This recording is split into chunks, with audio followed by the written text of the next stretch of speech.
12월 4일 오늘의 말씀은 아모스 1장 1절에서 2장 3절입니다.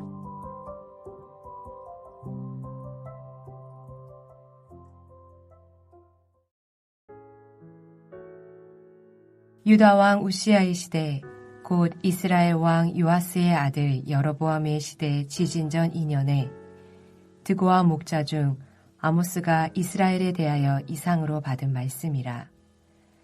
그가 이르되 여호와께서 시온에서부터 부르짖으시며 예루살렘에서부터 소리를 내시리니 목자의 초장이 마르고 갈멜산 꼭대기가 마르리로다. 여호와께서 이와 같이 말씀하시되 다메섹의 서너 가지 죄로 말미암아 내가 그 벌을 돌이키지 아니하리니 이는 그들이 철 타작기로 타작하듯 길르앗을 압박하였음이라. 내가 하사엘의 집에 불을 보내리니 베나닷의 궁궐들을 사르리라. 내가 다메섹의 빗장을 꺾으며 아웬 골짜기에서 그 주민들을 끊으며 베데덴에서 규 잡은 자를 끊으리니 아람 백성이 사로잡혀 기르에 이르리라. 여호와께서 말씀하셨느니라. 여호와께서 이와 같이 말씀하시되 가사의 서너 가지 죄로 말미암아 내가 그 벌을 돌이키지 아니하리니 이는 그들이 모든 사로잡은 자를 끌어 에돔에 넘겼음이라. 내가 가사성에 불을 보내리니 그 궁궐들을 사르리라. 내가 또 아스돗에서 그 주민들과 아스글론에서 규를 잡은 자를 끊고 또 손을 돌이켜 에글론을 치리니 블레셋에 남아있는 자가 멸망하리라. 주 여호와께서 말씀하셨느니라.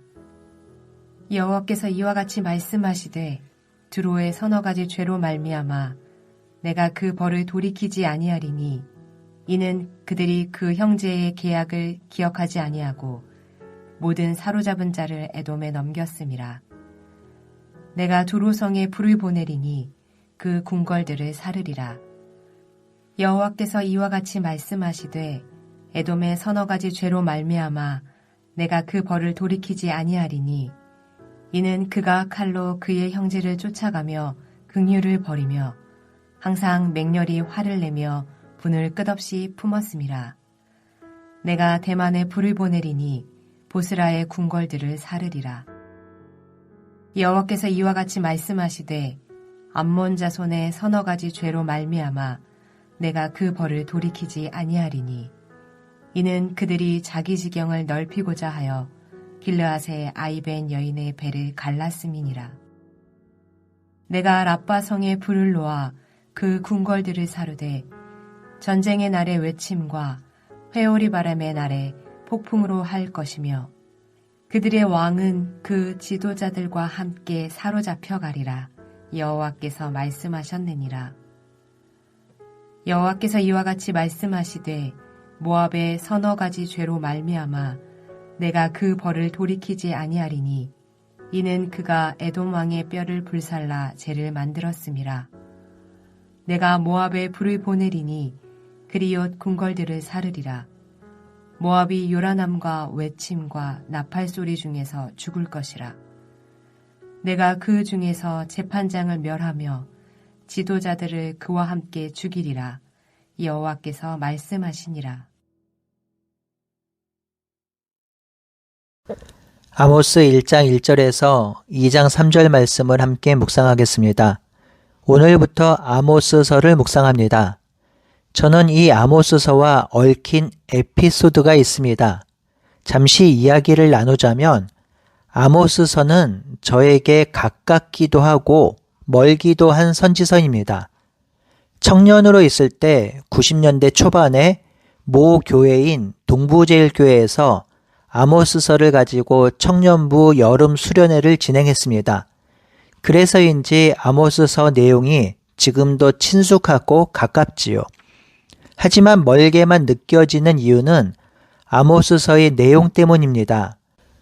오직 정의를 물같이 공의를 하수같이 흘릴지어다, 이 말씀이 아모스서의 중요한 주제인데요. 아직 저의 삶은 정의와 공의를 잘 살고 있지 못하기 때문입니다. 제가 청년 때 아모스서를 수련회의 주제로 잡고 공부할 때만 해도 교회의 상황이 좀 좋아진 것이었는데요. 왜냐하면 1970년대와 80년대 군부 독재가 다스리던 시대에 아모스서를 설교하는 것은 암묵적으로 금지되었다고 들었습니다. 그도 그럴 것이 아모스서를 제대로 설교하려면 불법으로 나라의 권력은 잡은 자들과 그 불법적인 세상을 향해 정의와 공의를 흘려야 한다고 말해야 할 텐데 그렇게 말할 수 없었기 때문이죠. 당시 민중신학과 해방신학을 공부하면 보수교단에서는 고운 시선으로 보지 않았고 때로는 큰일 나는 일이기도 했습니다. 저도 청년 때 안병무의 갈릴레아의 예수, 송기득의 인간, 가난한 자의 눈으로 읽는 성서 같은 책을 읽을 때 선배들이 걱정하기도 했지요.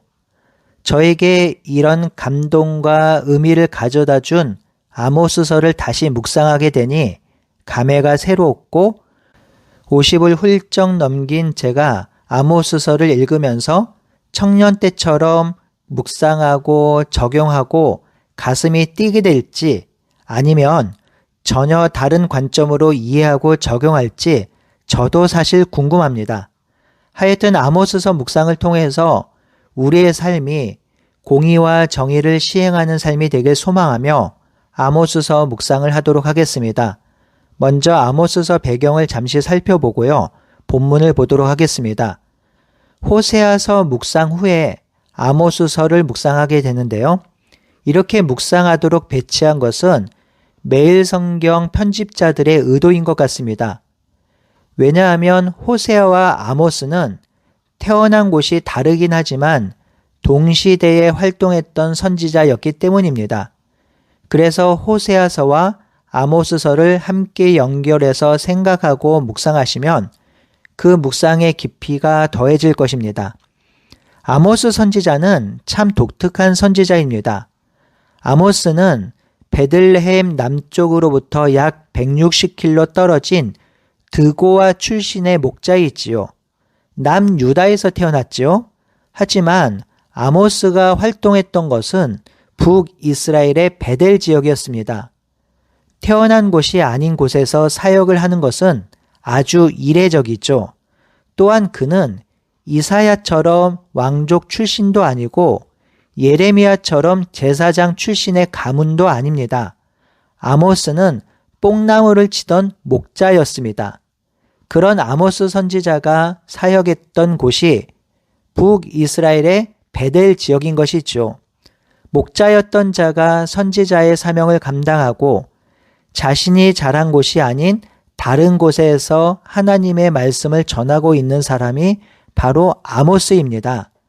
그러니 이 아모스 선지자는 베델과 어떤 이해관계도 없었기 때문에 그의 예언과 선포는 어쩌면 더욱 날카로웠고 더욱 선명하게 전해졌을 것입니다. 아모스가 활동했던 시기는 아모스서 1장 1절에 기록된 것처럼 남유다의 우시야 왕 때이며 북이스라엘의 요아스의 아들 여로보암 2세 때입니다. 정확하게 보면 주전 670년경으로 보입니다. 우리가 호세아서를 묵상할 때 먼저 살폈던 것처럼 지금 이 시대는 북이스라엘 나라가 남유다와 갈라진 지 약 150년이 지난 때였습니다. 이때는 북이스라엘의 마지막 전성기가 되었던 때입니다. 북이스라엘의 여로보암 2세는 41년간 북이스라엘을 통치하면서 왕권을 강화했고 강력한 군사력으로 부국 강병을 이루었던 때였습니다.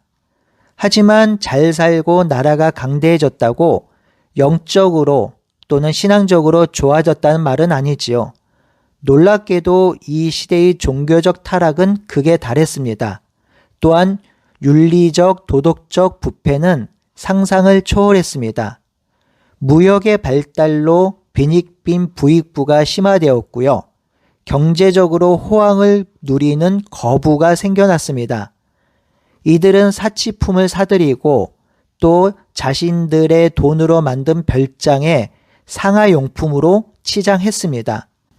이들의 부의 축척은 가난한 자들의 것들을 빼앗던 것이었고요.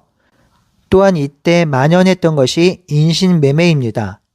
또한 재판은 부자들을 위한 재판이었고 가난한 자들을 위한 재판은 볼 수 없었습니다.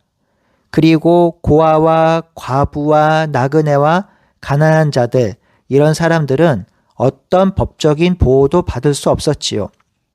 이스라엘 백성은 이전에 애굽에서 종되었었는데 그 종에서 해방되어 하나님 나라 백성이 되었지요.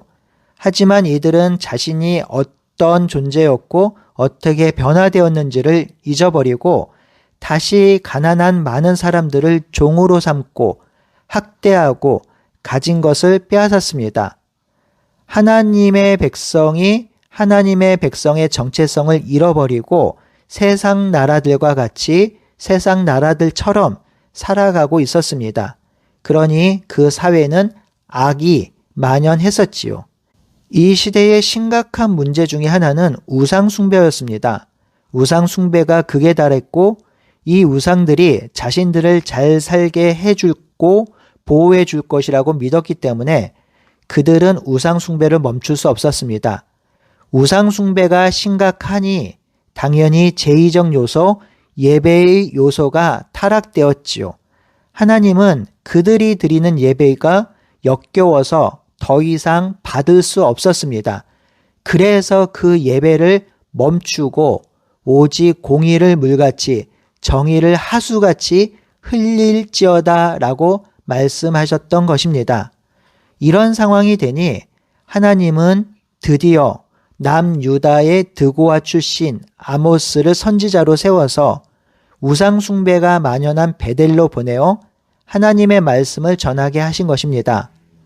베델은 이스라엘 백성의 종교적이고 역사적인 장소였지요. 야곱이 하나님을 만난 장소이고요. 하나님의 집이라고 불리우는 땅이었습니다. 이 베델에 이스라엘의 금송아지가 세워졌습니다. 북이스라엘의 초대왕 여로보암 1세는 북이스라엘 백성이 남유다 예루살렘으로 제사하는 것을 막기 위해서 그리고 자기의 왕권을 확립하기 위해서 북이스라엘의 수도 사마리아와 베델에 금송아지 우상을 세워서 그 금송아지가 하나님이라고 했고 그 금송아지를 섬기라 했습니다. 그러니 베델은 우상 숭배의 진원지였고 우상을 섬기는 제사장들과 백성이 가장 많은 곳이 바로 이 베델이었습니다. 베델은 철저한 영적 타락이 이루어진 땅이었습니다. 이곳에 남유다의 드고아 출신의 아모스가 하나님의 말씀을 선포하고 있습니다. 아모스의 배경을 잠시 살펴보았으니 이제는 구조를 살펴보도록 하겠습니다. 아모스서는 정확하게 세 부분으로 나누어집니다. 첫 번째 부분은 1장과 2장으로 이스라엘과 주변 나라들에 대한 심판입니다. 언급된 이웃 나라는 다메섹, 블레셋, 두로, 에돔, 암몬, 모압인데요. 이 나라를 지도에서 그려보면 원으로 그려지는데요. 그 중심에 북이스라엘이 있습니다. 무슨 의미냐면요. 주변 나라도 범죄하며 심판의 대상이 되지만 그 중심부에 이스라엘이 있다는 말입니다. 두 번째 부분은 3장에서 6장으로 이스라엘에 대한 경고입니다. 아모스는 남유다 사람임에도 불구하고 북이스라엘을 향하여 심판의 메시지를 선포합니다.